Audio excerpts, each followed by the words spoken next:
ഒരു സാധാരണക്കാരന് വലിയ കാശൊന്നുമില്ല, പക്ഷെ അയാൾക്കൂടെ ദുബായിലൊന്നും ഒരു ബിസിനസ് ചെയ്യാം. അങ്ങനെ ഒരു സാധാരണക്കാരൻ സ്റ്റാർട്ട് ചെയ്യാൻ പറ്റുന്ന 2-3 ബിസിനസ്സുകളെ കുറിച്ച് പറയാമോ? സോ മൾട്ടിമില്യൺ ഡോളർ ബിസിനസ് അല്ല, ഒരു normal day to day business ചെയ്യാൻ പറ്റുന്ന ഒരു സ്ഥലം കൂടിയാണ് ദുബായ് പറയുന്നത്. അതെ അതെ. ഇ കോമേഴ്സ് ഒരു വളരെ ബൂമിംഗ് ഇൻഡസ്ട്രിയാണ് ഇവിടെ. ഓക്കെ. എന്താ പറഞ്ഞാൽ പല രാജ്യത്തും ഇങ്ങോട്ട് സോഴ്സ് ചെയ്യാൻ പറ്റും. ശരി ശരി. ചൈനയിലൊക്കെ സാധനങ്ങൾ ഇവിടെ കാര്യങ്ങൾ സോഴ്സ് ചെയ്യാൻ പറ്റും. പല രീതിയിൽ കൂടി നമുക്ക് സോഴ്സ് ചെയ്യാൻ പറ്റും. ഡയറക്റ്റ് ആയിട്ട് അവർ അയച്ചു തരുന്നുണ്ട്. ആമസോൺ വഴിയൊക്കെ ചെയ്യാൻ നിങ്ങൾക്ക് ഇവിടെ റീസെല്ലും ചെയ്യാം. അതായത് ഇവിടുത്തെ പല പ്ലാറ്റ്ഫോംസ്, അതായത് ഒരു സാധനം ഓൺലൈനിൽ നിന്ന് എടുത്ത് ആമസോണിൽ നിന്ന് എടുത്ത് നമ്മുടെ അടുത്ത് കൊണ്ടുവന്നിട്ട് നമുക്ക് ഇതിനെ കുറച്ചുകൂടെ ഹയർ പ്രൈസിൽ ഇ കൊമേഴ്സ് ആയിട്ട് റീസെൽ ചെയ്യാം. അതല്ല ഉദ്ദേശം. അതായത് നമ്മൾ പുറത്തു നടക്കുന്ന ഒരു പ്രൊഡക്റ്റ് ആണെങ്കിലും നമുക്ക് ഇന്ന മേഖലകളിൽ വിൽക്കാൻ പറ്റും. നമുക്ക് ഒരു സെല്ലറായിട്ട് അത് രജിസ്റ്റർ ചെയ്ത് സെൽ ചെയ്യാൻ പറ്റും. ഓക്കെ. വേറെ എന്തെങ്കിലും 2-3 മേഖലയും കൂടെ പറയാം. പിന്നെ കോമൺ ആയിട്ട് ചെയ്യാൻ പറ്റുന്നത് ഒരു വളരെ പൊട്ടൻഷ്യൽ ആയിട്ട് ഇൻഡസ്ട്രിയാണ് food stuff trading. Okay. Food related, food products, beverages, അങ്ങനത്തെ കാര്യങ്ങളായിട്ടുള്ള ട്രേഡിംഗ്. അപ്പോൾ നമുക്ക് അത് നാട്ടിൽ നിന്നുള്ള സാധനങ്ങൾ ഇവിടെ ട്രേഡ് ചെയ്യാനാണ് ഉദ്ദേശിച്ചത്.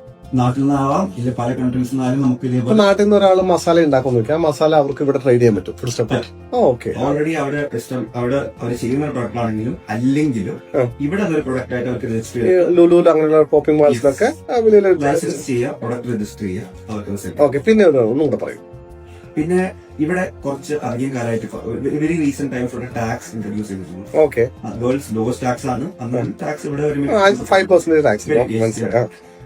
അതുകൊണ്ട് തന്നെ ഇവിടെ ഇപ്പോ അക്കൗണ്ടൻസിന് വളരെയധികം ഡിമാൻഡ് ഉള്ളതാണ്. ഓക്കെ. എന്നാലും നമ്മൾ 30,000 ബിസിനസ് ഇവിടെ നമ്മൾ ചെയ്തിട്ടുണ്ട്. അപ്പോ അത്രത്തോളം കമ്പനീസ് ഡേ ടു ഡേ ഇവിടെ വന്നുകൊണ്ടിരിക്കുന്നുണ്ട്. ഈ എല്ലാ കമ്പനീസിനും അക്കൗണ്ടിങ്, ബുക്കിംഗ് ഒക്കെ ഭയങ്കര ഒരുപാട് ഈ ബികോം കഴിഞ്ഞ അക്കൗണ്ടൻസ് ഉള്ള ആൾക്കാർക്ക് അല്ലെങ്കിൽ അവർക്ക് സ്റ്റാർട്ട് ചെയ്യാൻ പറ്റുന്ന സംഭവം എന്ന് പറയുന്നത് ബുക്ക് കീപ്പിംഗ് ഒക്കെ. ഇനി ഞാൻ ചോദിക്കട്ടെ, ഇപ്പൊ ഒരു സാധാരണക്കാരൻ, ഞാനൊരു സാധാരണക്കാരനാണ്, അപ്പൊ എനിക്ക് ഒരു ബിസിനസ് സ്റ്റാർട്ട് ചെയ്യണം, മിനിമം എന്റെ ഇൻവെസ്റ്റ്മെന്റ് എത്രയായിരിക്കും ഒരു ലൈസൻസ് എടുത്ത് ചെയ്യാൻ വേണ്ടിയിട്ട്?